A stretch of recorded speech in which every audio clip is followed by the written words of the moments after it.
We're going to start off with something fun and something cool. We're going to be watching the Bad Bunny Super Bowl halftime show. I watched it last night after the stream and looked through the different notes that he had, like the different things that he was pointing to, talking about. We'll obviously talk about the Republican reaction to the Bad Bunny Super Bowl halftime show. It's, I think, the most watched Super Bowl halftime show. It was a spectacular experience overall, as opposed to the idiotic experience that I put ourselves through for no real reason, which was the Turning Point USA halftime show, which was... I will say that the fact that it was a fully Spanish broadcast actually allowed Bad Bunny to go and make as many political statements as he wanted to. I think he could have gone harder, but I'm not going to get into that. I know everybody will yell at me. I wish he would like go extra hard on the Cuban stuff. He did go pretty hard on Puerto Rican independence in general. Let's start. Benito Antonio Martinez Ocasio. I do love that that's his like real name, right? And people saw him wearing a jersey with Ocasio in the back, and they literally were like, oh my God, he's promoting AOC. Like, Alexandria Ocasio-Cortez is the only person with a name Ocasio. Via's Tacos is a Los Angeles institution too. Bad Bunny ran for more yards during his performance than the Patriots did in the first half. Oh my God, devastating. Devastating. Oh, here. Let's just play it real quick. Hey, so my auntie asked me why I got so many girlfriends. Hey, a lot of girlfriends. Today I got one and tomorrow I got another one. Here. But I never marry. Yo, my auntie asked me why I got so many girlfriends. Hey, a lot of girlfriends. Today I got one and tomorrow I got another one.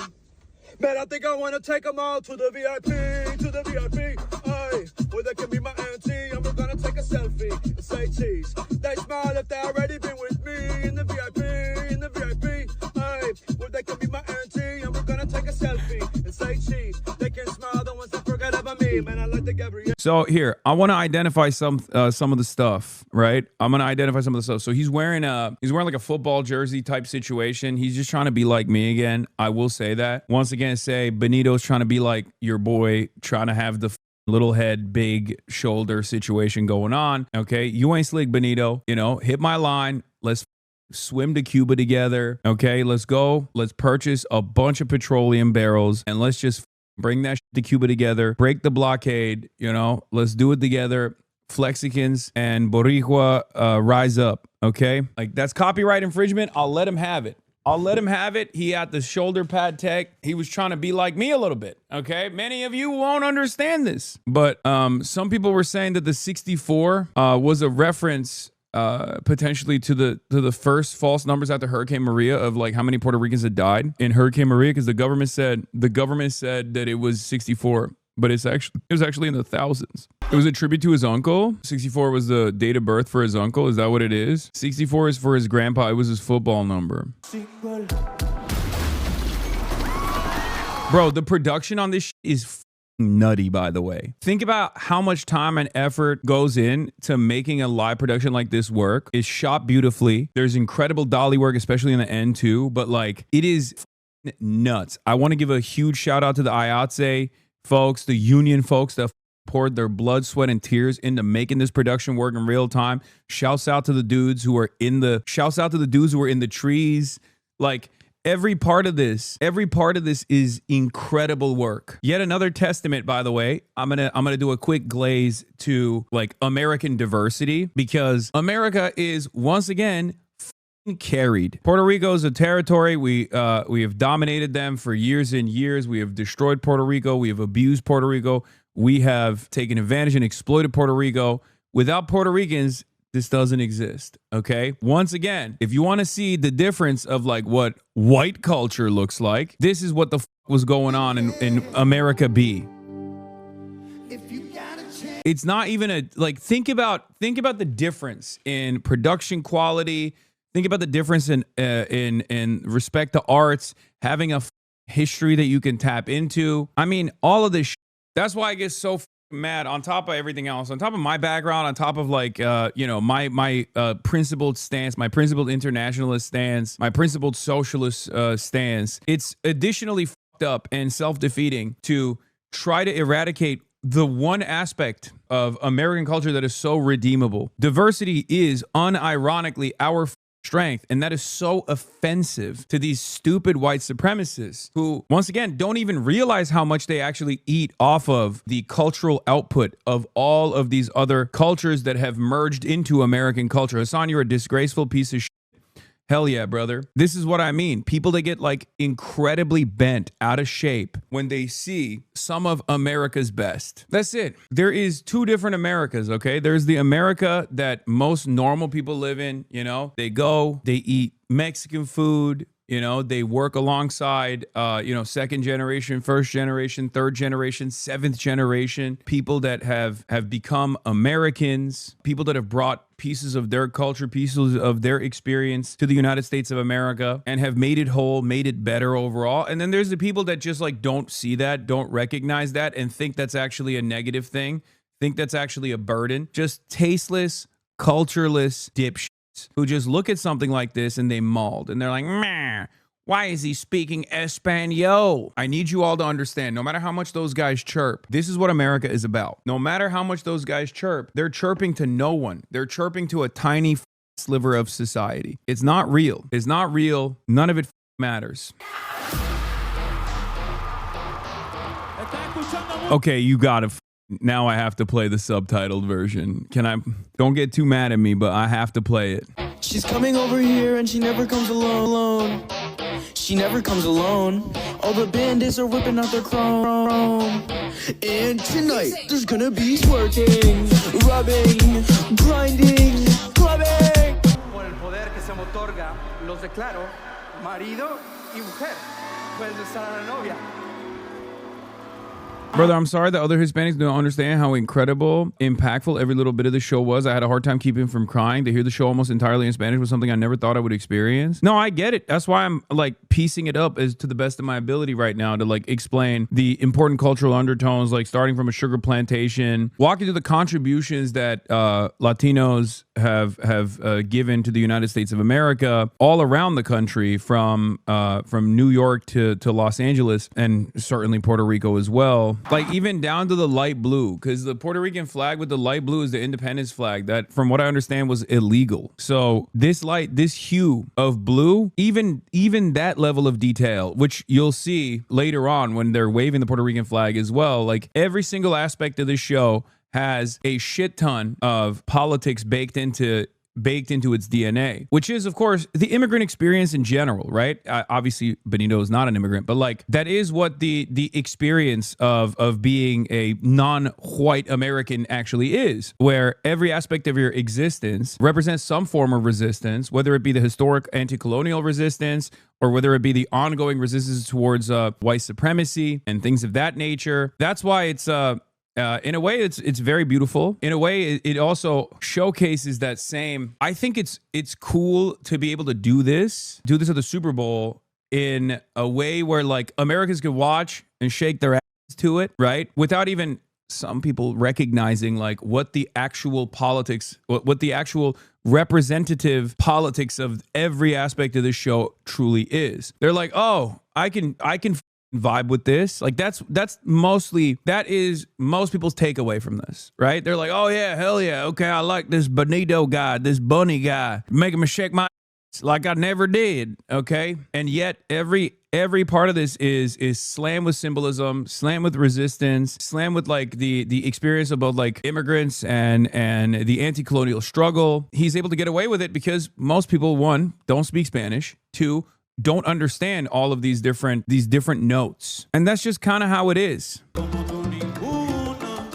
I will say, I gotta point this out, but it's official. One, woke is obviously back in spectacular fashion. But not only is woke back in spectacular fashion, and this is like the death blow to anti-woke, the wokes have also taken ownership over marriage in an unexpected outcome. The wokes now own marriage as well, because when you compare this to the most divorced halftime show, the most divorced dad halftime show of all time, there was a literal wedding that took place, man. Unexpected, but there was an actual wedding that took place in the woke halftime show. And in America B, they're talking about how their ex-wife, Deborah, took the kids away. You understand me? Now the anti-wokes have dropped football. They say football is gay.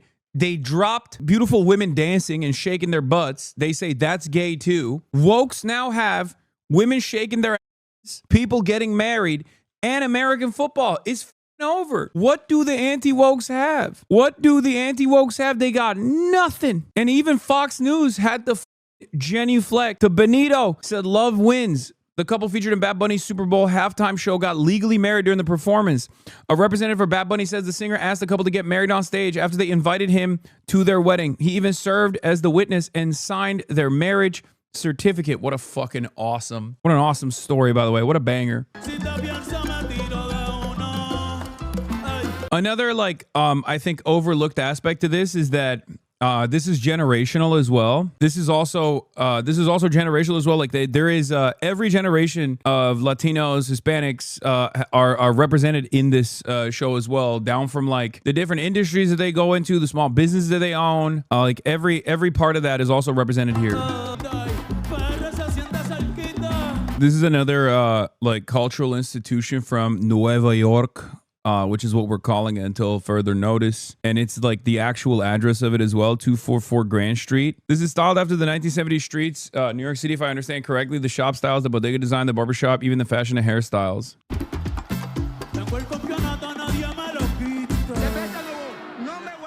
This part is beautiful too. And no, this is not Liam. This is not the 5-year-old that was arrested by ICE. Okay, this was not the 5-year-old that was detained by ICE. I know that was like a big fake news moment for a lot of liberals. I mean, I don't know if he's supposed to be representative of Liam, but I think it's just young Bad Bunny. And the point here is like Bad Bunny winning the Grammys as a Spanish-speaking artist, as a musician, is going to obviously have a cultural impact on the younger generation that comes after. He's influencing them that they can also follow their dreams and not have to compromise, on their values, not have to hide who they are, not have to hide their culture, and that they can put it on. Like that's the obvious analog here. He's just saying like, you know, you too can also thrive. And he's giving that award back to his young self, telling him like, you followed your dreams and here you are at the Super Bowl.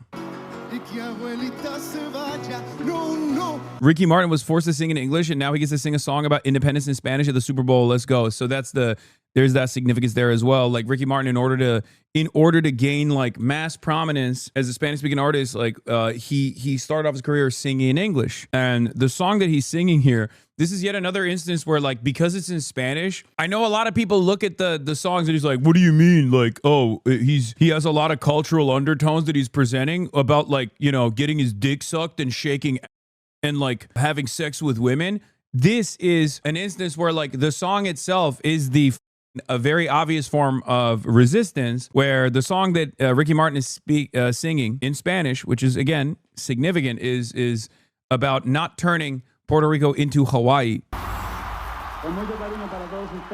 And then this obviously is about the electricity grid of Puerto Rico. Dude, it's this part is so nutty because like this is once again a major issue, and it's not just a major issue in Puerto Rico as well. I want to think about the symbolism that this has for Cuba as well right now, as the American government is literally enforcing this incredibly cruel embargo on Cuba after starving Cuba for its successful revolution against American empire. Has been starving Cuba since the inception of the Cuban Revolution, and these last months they have decided to put the clamp on even harder, and Cuba is running out of oil as well currently. It's not even that Cuba is running out of petroleum. Cuba is being forced to run out of petroleum with Venezuelan handover, basically, the kidnapping of Maduro. Venezuela was one of the few countries in the region that was able to send Cuba petroleum. Pemex, Mexico is the other country in the immediate vicinity that was also consistently sending oil to Venezuela, to Cuba. And now they have almost completely run out of jet fuel. I believe in like the next 24 hours, they're going to completely run out of jet fuel in general. And it is disastrous. But outside of Cuba, this is obviously very consequential for Puerto Rico as well. The Puerto Rican grid, if you were to read Shock Doctrine, you would get a much better understanding of what's going on in Puerto Rico, which is yet another instance of like capitalist collective punishment. upon this territory that we have exploited for years and years, for decades, and have destroyed their electricity grid. There's like rolling blackouts. This is a common experience in many Latin American countries, but specifically in Puerto Rico it's a huge deal. So like this is not subtle at all, right? Like it's very obvious what happens. Like Ricky Martin's song gets stopped. There is a blackout in between, and they go to the electrical grid. Like why would that happen? And there is the Puerto Rican independence flag.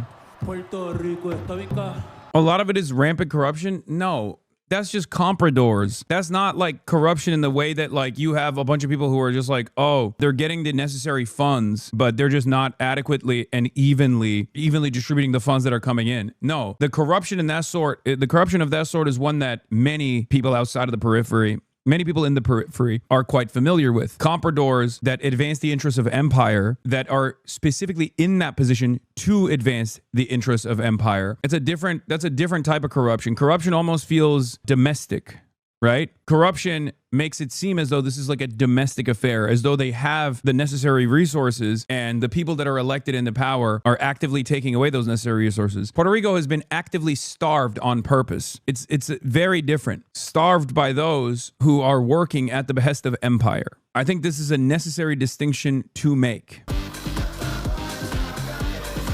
Also, wait, hold on. Before we continue with this, like, no, this is not just a reference to post-Maria, because the Puerto Rican electricity grid was already in a state of dire disrepair, deliberately kept that way for exploitative purposes even before Hurricane Maria. But Hurricane Maria was like a devastating blow to the already crippled infrastructure of Puerto Rico, something that I've covered extensively in the past on this broadcast. But the issue here is not just about Puerto Rico either. The issue here extends to the Dominican Republic. The issue here extends to rolling blackouts experienced in many other Latin American countries, many South American countries. It's not just about Puerto Rico as well, but like that's kind of the point of this entire story, is that there is this united, shared experience in many South American countries. God bless America. Sea Chile, Argentina, Uruguay, Paraguay. Seguimos aquí. He said Haiti too? No, he did. I think the only country he forgot to say was Suriname, right? You skipped the kid on the wedding chair moment. Yeah, there's a bunch of stuff that I didn't like fully dive into in the beginning. But this is a pretty powerful statement. It was beautiful, and it had the reason why I think it was beautiful. He said Guyana, yeah.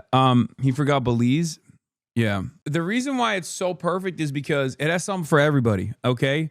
If you're a white guy with maybe some conservative opinions, you watch it and you're like, man, this is good. I can bob my head to this. Okay. I'm not talking about the weird whites. I'm talking about the normal whites. Okay. There's a distinction there. The normal whites watch this and they go, okay, this is kind of fun. This bunny guy, he's got some hops. The weird whites obviously are going to get mad because they have to get mad, but I'm going to get to that part, the hog analysis, in a second. Right. But the normal whites will be like, oh, this is good. Even if they themselves are, somewhat reactionary, somewhat conservative, they got some in there. They don't look too deeply into it. But if you come from any sort of like South American background or origin, if you come from a Hispanic background, Latin American background, there's a lot of cultural undertones here that directly speak to you, but it's sheltered by the fact that it is being delivered. It is being delivered in Spanish. Okay, so that's like they don't see it. This final piece where he talks about America is not America in the way that